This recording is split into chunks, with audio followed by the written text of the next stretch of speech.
Thank you all for coming. When I set out gathering articles for my new book, Heresies, I was struck how over the years some themes kept recurring.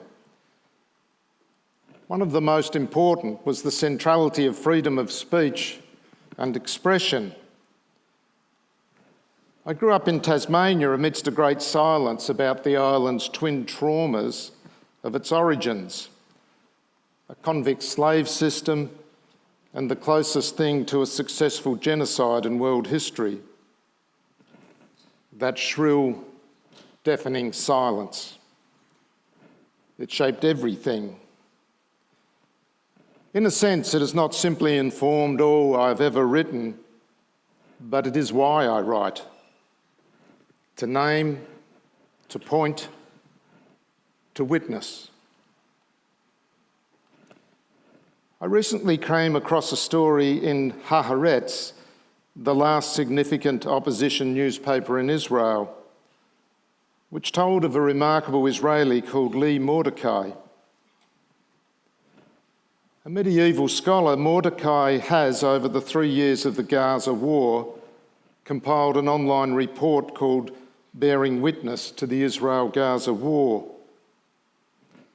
Referencing thousands of sources, including eyewitness reports, video footage, articles and photographs, Haaretz described it as the most methodical and detailed documentation yet of the war crimes that Israel is perpetrating in Gaza. My role as a historian, Mordecai is quoted as saying, is to give voice to those who cannot sound their own voices, whether they were eunuchs in the 11th century or children in Gaza. The report goes on to describe the unspeakable horrors Mordecai has documented. Here's an example. The numerous reports that have come out of Gaza of crying drones. At night, IDF drones play the sound of crying babies and screaming women to lure people out of their shelters to help, only to then shoot them. Here's another example. The testimony of a distinguished British surgeon who worked in Gaza in 2024 to a British parliamentary committee.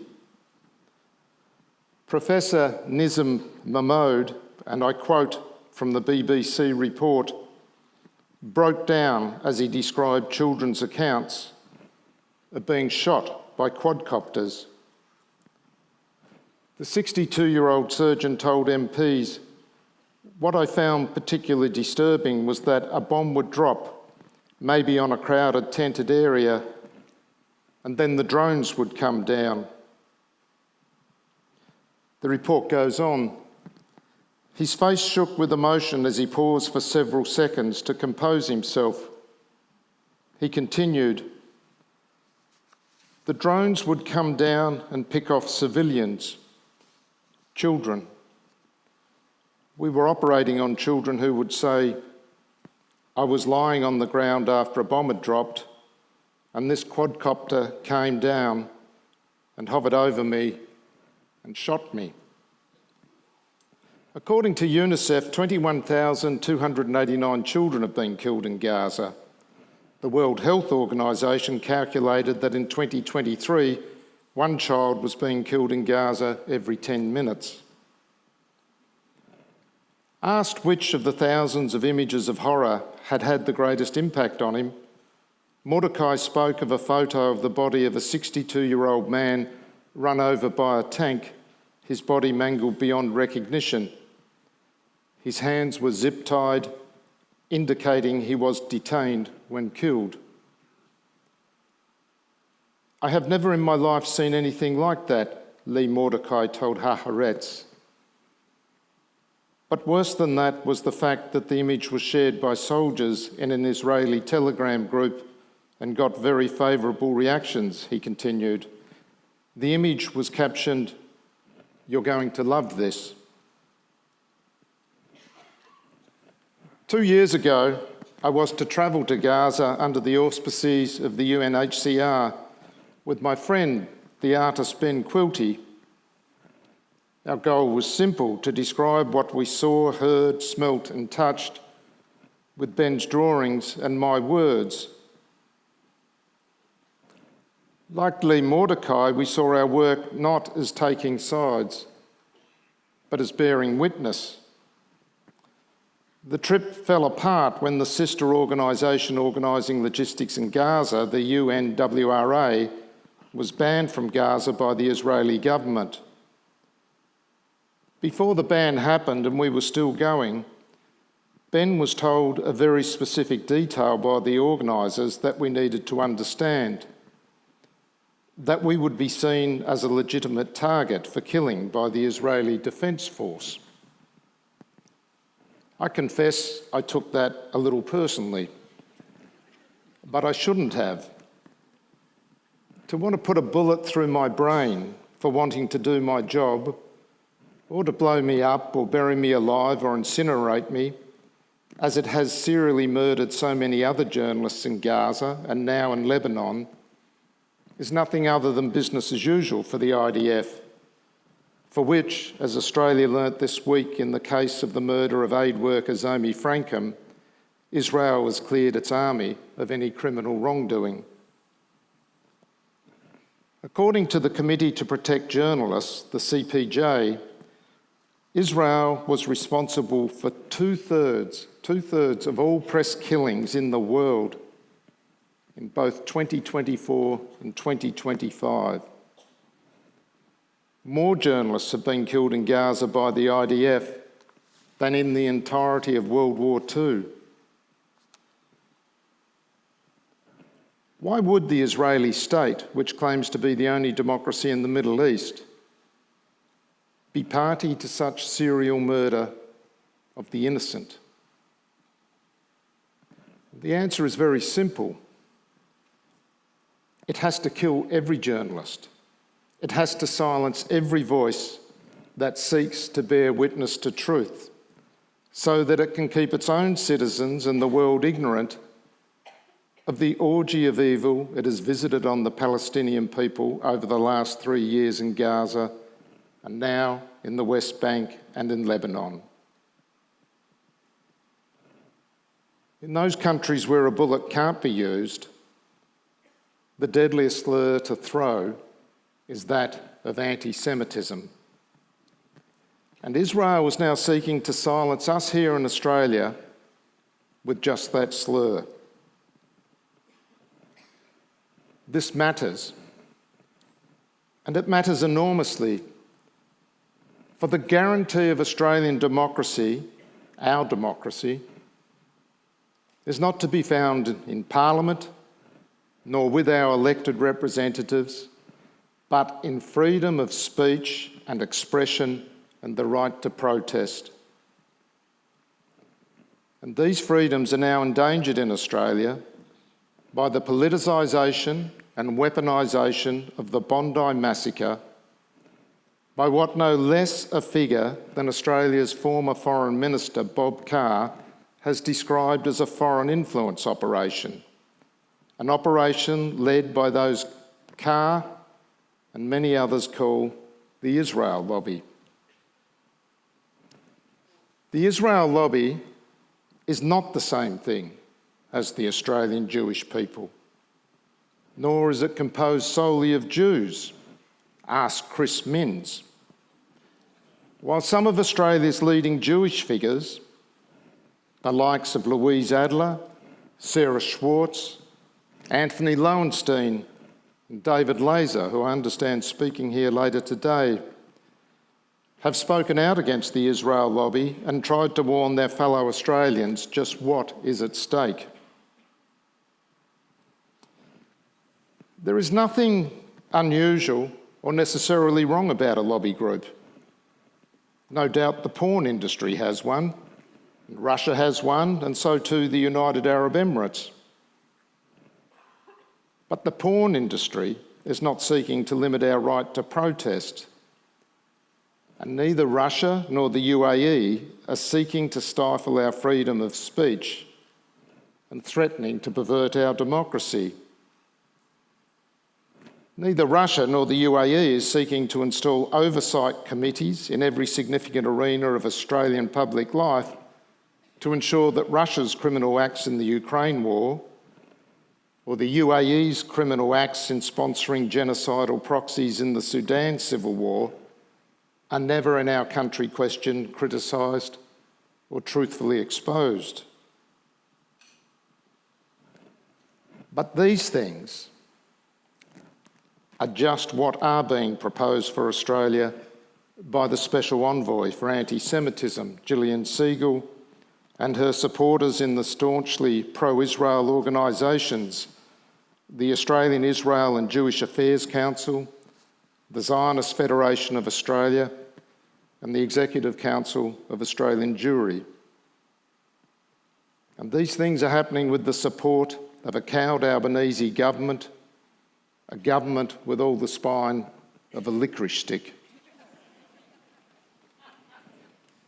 The Special Envoy's initial report last year, however, proved to be too great an overreach, even for the ever-biddable Albanese government, and it was quietly shelved. But then came the horror of the Bondi massacre, and with it a renewed attempt by the Israel lobby to use that tragedy to silence discussion around Israel and Gaza. The history of the last few years was rewritten as the story of a growing anti-Semitic wave in Australia that culminated in the Bondi massacre. This massacre, it was argued, was the consequence of a government that had done nothing and ignored all warnings about anti-Semitism. Superficially, this seems to accord with what was known.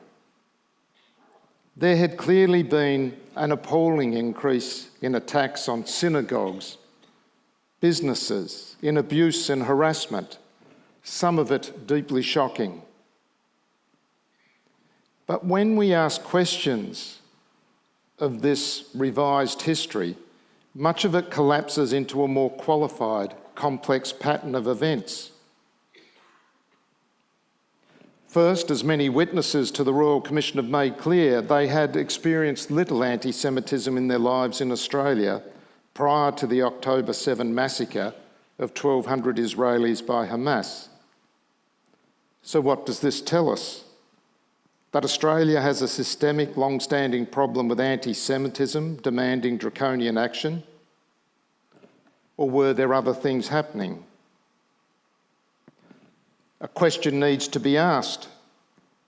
To what extent has the Israel lobby itself contributed to anti-Semitism in Australia by consistently advocating for Israel's war in Gaza in a highly aggressive fashion, always seeking to identify all Australian Jewish people with Israel's actions and with the lobby's own heavy-handed attempts to silence Australians? As anger around the genocide grew, could it have been the lobby's own acts fueling anti-Semitism? For the Israel lobby has to answer to all Jews for such acts of grotesque injustice as the unlawful sacking of ABC presenter Antoinette Lattouf, a decision Justice Darrell Rangaya found was made, quote, to appease pro-Israel lobbyists behind a campaign of complaints after Lattouf shared a Human Rights Watch post about starvation being used as a tool of war in Gaza. The ABC let down the Australian public badly, Justice Rangaya concluded, when it abjectly surrendered the rights of its employee, Ms Lattouf, to appease a lobby group. And yet, it is exactly that same lobby group still working hard to ensure the Australian public is let down badly over and over and over again in order to protect the indefensible actions of a foreign state from international condemnation. The gutting of University of Queensland Press is another example of the way the IHRA or IRA definition of anti-Semitism can cause great damage.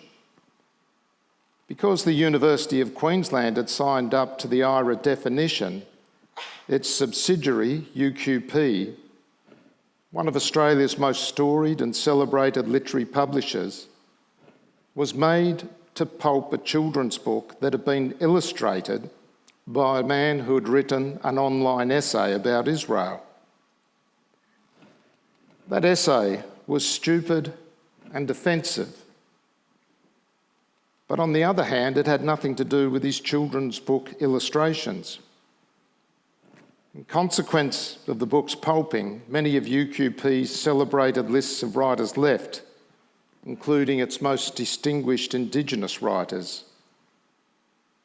In this way, a once proud publishing house, an important contributor to Australian culture, was laid waste.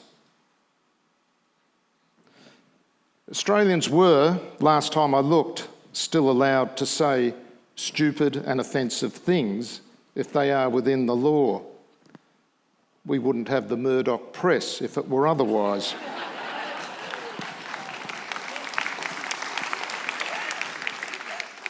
Tony Abbott, for example, has said more than his fair share of stupid and offensive things from far loftier platforms than an obscure website, including when, as Prime Minister, he said of the Sri Lankan government's murderous behaviour at the time of the Sri Lankan Civil War, "We accept sometimes in difficult circumstances, difficult things happen. Difficult things like rape, torture, and massacring tens of thousands of civilians." And yet, last year, our ex-Prime Minister published a history of Australia with HarperCollins. I hear no calls for Tony Abbott's book to be pulped, and nor would I call for such a thing, nor the gutting of a major publisher. Second, the story of government inaction does not accord with the facts. By December 2024, the Albanese government had spent $57 million in supporting security measures at Jewish community centres, including schools and synagogues. Hardly evidence of an uncaring and unresponsive government. Third, we know that many events presented and tallied as evidence of anti-Semitism after October 7 were rather acts of legitimate protest by Australians about the horror of the emerging genocide in Gaza, culminating in the March for Palestine across the Sydney Harbour Bridge, which was dismissed as anti-Semitic. The 300,000 who took part compared to Nazi-era Germans by Australian Israel advocate Shane Shamoul in the Times of Israel, and condemned by leading Israel lobby advocates like Alex Rivchin, co-CEO of the Executive Council of Australian Jewry. The Royal Commission, Louise Adler has written, afforded individuals the opportunity to express their feelings. Some are tragic, most have no context, while others border on paranoia, such as the witness who would have been treated terribly at hospital for being a Jew but wasn't. None are challenged, scrutinised or tested. Unfortunately, Ms Adler goes on, the Royal Commission has not undertaken its own independent analysis of the number and nature of reported anti-Semitic attacks. Instead, it has relied on untested statistics provided by interested pro-Israel parties. Fourth, we know that some of the worst anti-Semitic acts, the firebombing of a Melbourne synagogue and the arson attack on a Sydney restaurant, were financed and organised by Iran, not by anti-Semitic Australians.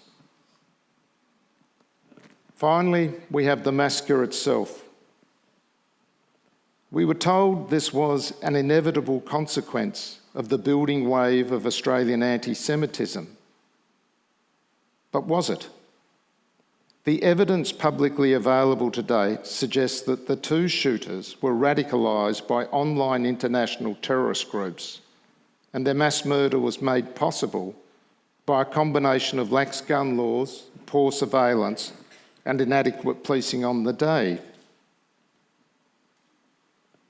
This leads me to the destructive myth that has been built around the Bondi massacre, the way it is ever more represented as an Australian Kristallnacht, the infamous evening in 1938 Nazi Germany, when ordinary Germans turned on their Jewish neighbours, or at best ignored their sufferings and turned away. Yet what happened at Bondi was the exact opposite. The story of Bondi is of Australians of every creed, colour and background rushing to the massacre, sometimes at great personal risk, to help the dying and the survivors, to try and stop the massacre. We should never forget this. Far from being the culmination of a wave of national anti-Semitism, it was a refutation of anti-Semitism. In that moment, Australians saw other Australians and rushed to help. That is the story that needs to be remembered. Amidst that terrible horror of that day, it is a good story about who we are and who we are not. And yet it was almost immediately drowned out by the myth of the massacre being the end result of a tsunami of Australian anti-Semitism. We become the words we speak. And if we keep telling ourselves we are not that caring good people who revealed themselves that day of horror, we begin the slow journey to become what we are being defined as: murderous anti-Semites. But other than the murderous evil of the two gunmen, where was the anti-Semitism to be found at Bondi on that terrible day? Nowhere, nowhere, nowhere. The immediate politicisation of the massacre by the Israel lobby meant that the Albanese government's correct and best response to tighten up gun laws was effectively killed off in days in every state other than here in New South Wales. Ex-Prime Minister John Howard, who got his 1996 gun laws up with bipartisan support, came out to destroy that very possibility, saying he did not want, quote, the focus on guns to be used as a pretext to avoid the broader debate about the spread of hatred of Jewish people and anti-Semitism. Albanese, after being savaged by Netanyahu, after being falsely accused by the Israel lobby for ignoring the plight of Australian Jews, after the Bondi Memorial Service, where Alex Rivchin, in a most appalling and disrespectful way, did nothing to stop the crowd booing Albanese, who had, after all, come as Prime Minister to grieve with Australian Jews. After all that, Albanese caved to the lobby's demand.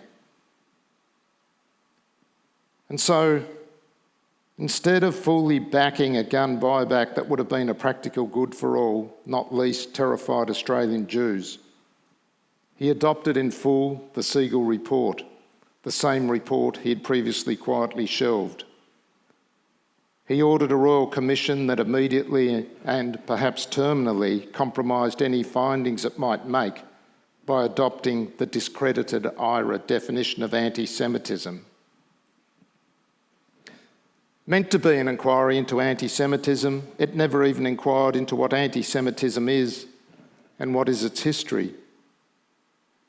As anti-Semitism's eminent historian, Mark Mauzower, has noted, what began as a way to describe the hostility faced by Jews as a minority struggling for their legal rights is now used to defend a Jewish majority state, depriving the minority within it of theirs. Mazower goes on, fighting anti-Semitism once meant battling ethno-nationalism, now it often justifies ethno-nationalist excesses.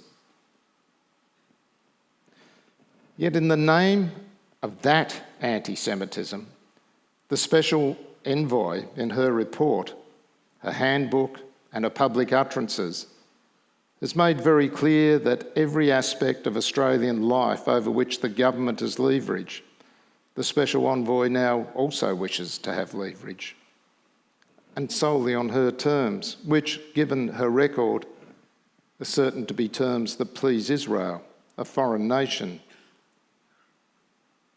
From public broadcasting to libraries to schools to university to sports to medicine, grotesque demands to control every aspect of Australian public life, such that most Australians will find themselves unable to question or oppose the acts of the Israeli government.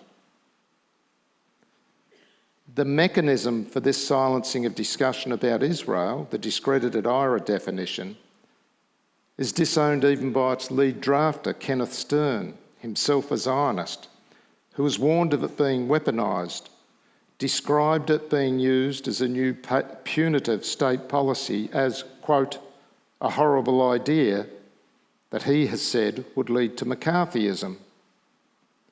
It would mean, he said, that you would have to agree with the state to get official funding. Worse, in this case, that won't be the Australian state, but essentially the Israeli state, the same Israeli state that in its official documents lists a number of Australian politicians as anti-Semites. And why? Because they've been critical of Israel's actions in Gaza. Bad as the IRA definition is, it is made infinitely worse by its interpretations, and therefore the McCarthyism that will follow, being ruled on by none other than Gillian Segal, a long-time leading advocate for Israel, an ex-chair of the Australian Israel Chamber of Commerce, and a past president of the Executive Council of Australian Jewry. In 2023, Segal co-signed a statement savaging Foreign Minister Penny Wong and the Labor government for calling on Israel to stop bombing hospitals while condemning Labor's support for a UN resolution calling for a ceasefire in Gaza. Mysteriously, Segal was appointed Australia's Special Envoy for Anti-Semitism in 2024 after, according to the pro-Israel Jerusalem News Service, sustained pressure on the Albanese government by the Trump administration that saw the Albanese government as having drifted too far from Australia's traditional support of Israel. The IRA definition conflates criticism of Israel and criticism of Zionism with anti-Semitism. While it admits to the reality that not all criticism of either is anti-Semitic, the various utterances and publications of the Special Envoy make clear that almost any will be seen as such by her, and it is she who will act as the final arbiter of what will and what won't be defined as anti-Semitism. Earlier this year, her office released their handbook of anti-Semitism, an official guide for schools, universities, workplaces, government agencies and community organisations. In places, the handbook reads not so much as a guide to anti-Semitism as a manual of contemporary Zionist belief. One has to wonder why the Australian government would agree to the imposition of a foreign state's political ideology on every aspect of Australian life. On page 76, we find a typically evidence-free assertion, quote, anti-Semitism and anti-Zionism are both expressions of hatred towards Jews, which is not so much a curious idea as simply a historically false one. Zionism is neither the Torah nor matzo ball soup.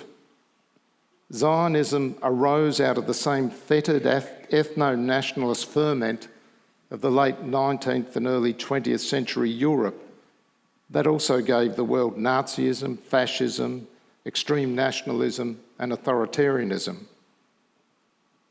Its model of society building was that of 19th century imperialism, conquest and violence to create ethnically pure countries.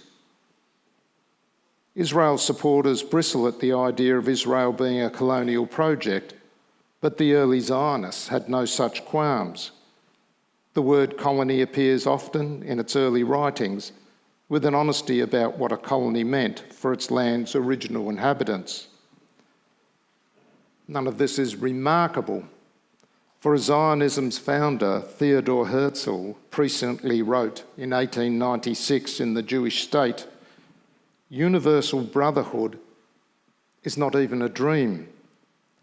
Antagonism is essential to man's greatest efforts." Unsurprisingly, many of the 20th century's most celebrated Jews had serious reservations and reasons for not supporting Zionism, from Stefan Zweig to Einstein. Many saw Zionism as a Jewish variation of the fascism that was engulfing Europe, while others saw it as antithetical to Jewish religion or culture or history or spirit or all of these things. The celebrated Jewish diarist Victor Klemperer was far from alone when he noted in his secret diary while living under Nazi rule that the Zionists are, quote, just as offensive as the Nazis. The great Jewish novelist Joseph Roth, who wrote so presciently and well about the Nazis, went further, calling them the Hitler Zionists. Many Jews loathed Zionism, and for the first half century of Zionism's existence, it never had anything approaching the majority support of Jewish people. The leading Jewish organisation in the interwar was the Bund, which was internationalist in aspiration. The Bundists despised the Zionists. Today, while support for Zionism is strong in Israel, support for Zionism among non-Israeli Jews is cratering. In America, with the largest Jewish population outside of Israel, polling by the Jewish Federation of North America recently found only 37% of America's Jews identify as Zionist. In Boston, 38% of Jews aged between 18 and 29 considered themselves anti-Zionist, compared to 32% who identified as Zionist. Making Zionism synonymous with Jewishness, as Siegel does, is not unlike making Hansenism synonymous with Australian identity. The chutzpah of such a statement is only surpassed by its idiocy. Is anti-Hansenism an expression of hatred towards Australian? Gina Reinhardt might say so, but luckily she has, as yet, no oversight committees. The conflation of criticism of Israel with anti-Semitism makes even less sense when 30% of America's Jews now say Israel's committed genocide in Gaza, according to an AP NORC poll just this July. And the whole argument was put to the sword here in Australia earlier this week by no less a figure than New South Wales Supreme Court Justice Des Fagan when he ruled that there had been, quote, a serious miscarriage of justice, unquote, with the 2-year imprisonment of Mohammed Farhat for property damage, including spraying the words "fuck Israel" on a car. Fagan ruled that the police, lower courts and various state agencies all incorrectly labelled Farhat's actions anti-Semitic, meaning he was treated more harshly, writing in his judgment that "fuck Israel" was a curse against a foreign state. Finding that the Crown solicitor had continued to wrongly conflate political comment with anti-Semitism, Fagan asked, how can it be anti-Semitic, in the established sense of the word, to disparage Israel when doing so accords with the words and beliefs of so many Jews? Fagan was particularly scathing of the controversial IRA definition. He described it as detached from the reality of the common usage and understanding of anti-Semitism in this country, Fagan wrote, noting that he was not the first to have criticised the inept drafting of the IRA formulation. Fagan referred to a recent poll from the Pew Research Council, which found 79% of Australian respondents viewed Israel unfavourably. It would be preposterous, Fagan wrote, to suggest that 79% of Australians are anti-Semitic because they disapprove of Israel's treatment of the Palestinians, Fagan said.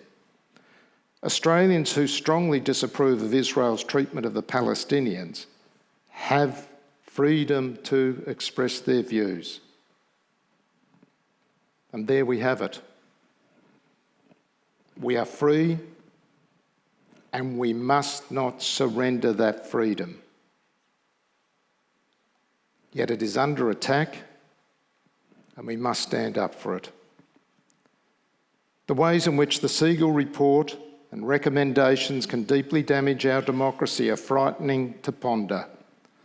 Backed only by her unverified and contested claims, Siegel recommends that the Australian government defund any university, public broadcaster or cultural institution, such as libraries, galleries and writers' festivals, found to have presented views newly defined as anti-Semitic. Galleries would risk losing public funding if they exhibited an artist who had simply posted something about Gaza. Hospitals similarly could be compelled to sack doctors for social media posts. Sports people ditto. Charities could lose their tax-deductible status if they featured a writer or artist who had, in whatever form, expressed an opinion somewhere, sometime deemed anti-Semitic. I would not be able to speak here today. All Australians would quickly understand that there is now a sphere of human life about which they must be silent or tempt being blacklisted. That's the new McCarthyism. The absurdity is overwhelming and frightening. The distinguished Jewish critic of contemporary tyranny, the journalist M. Gesson, would be hard-pressed to find an Australian public institution prepared to allow them to speak, given they would be defined as anti-Semitic for writing of Gaza in the New Yorker, the ghetto is being liquidated. Make no mistake, the Siegel report will allow the government the power to do what the Trump administration has done in the US, defund universities, cower civil society and curb free speech. And if you think that won't happen here, ponder National Senate leader Bridget McKenzie's comments in a recent speech in London, where she spoke of her ambition to, quote, break universities, unquote, accusing them of allowing unchecked anti-Semitism and inculcating white guilt and preaching climate catastrophe among students. I want to be very clear about what I'm saying and what I'm not saying here today. Jewish Australians have suffered terrible acts of hatred and violence over the last 3 years. Within our laws and in every way within those laws, these should not be tolerated. But if you wish to create a machine to destroy social cohesion in this country, a machine to create hatred of Jews such as this country has never known, then endorse the ambitions of the Special Envoy for Anti-Semitism. Because although this will be the work of the Israel lobby on behalf of Israel, it will be Australian Jews who will be blamed and scapegoated for it. As more and more ordinary Australians find themselves silenced, their careers destroyed as Antoinette Lattouf's was, falsely imprisoned as Mohammed Farhat was, their liberties infringed as they were with Chris Minns' unconstitutional and draconian anti-protest laws, their institutions silenced or gutted as UQP was, anger and resentment towards all Jewish people will only grow. And perhaps perversely that suits the Israel lobby, because it would merely be in accord with their existential message that only in Israel are Jews safe, and have the effect of binding the Australian Jewish community ever more tightly to the nation of Israel, right or wrong. And worse, because once the Siegel recommendations become reality, a template will exist for other powerful lobbies who wish to see Australians silenced, fearful and divided. There is a disturbing trend throughout the Western world to recategorise protest and dissent as terrorism and legislate accordingly. Bob Brown recently said the swathe of new laws and restrictions on protests mean that the Franklin campaign could never succeed today. Get ready for new laws to please the fossil fuel lobby as climate anger grows. Ditto the data centre and AI lobby, and so on and on and on. To end where I began, the Haaretz interview with the medieval scholar Lee Mordecai. After their interview, Mordecai sent the Haaretz journalist a last link. It was not about Gaza, but a short story by Ursula K. Le Guin called The Ones Who Walk Away from Omelas. I found the story and read it. Omelas is a beautiful city full of beautiful, happy people. Omelas' society is one of harmony and beauty and joy. All is perfect, writes Le Guin, except for one detail. In a tiny windowless cellar room, there is locked up a naked, starving child that sits in its own excrement in the darkness. It is feeble-minded, perhaps from starvation, perhaps for other reasons, fear, neglect, God knows.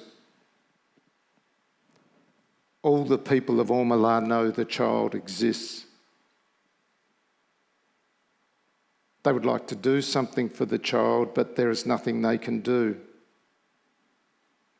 If the child were brought up into the sunlight out of that vile place, in that day and hour, all the prosperity and beauty and delight of Omelas would wither and be destroyed. Those are the terms. The terms are strict and absolute. There may not even be a kind word spoken to the child. The people of Omelas know that they, like the child, are not free. It is the existence of the child and their knowledge of its existence that makes possible the nobility of their architecture, the poignancy of their music, the profundity of their science. And so no one does anything to end the child's suffering. Le Guin ends her haunting story this way. Very occasionally a young person or occasionally an old person falls silent for days. Then they go out on the street and walk down the street alone. They keep walking and they walk straight out of the city of Omelas. They walk ahead into the darkness and they do not come back. The place they are going to is a place even less imaginable to most of us than the city of happiness. But they seem to know where they're going, the ones who walk away from Omelas.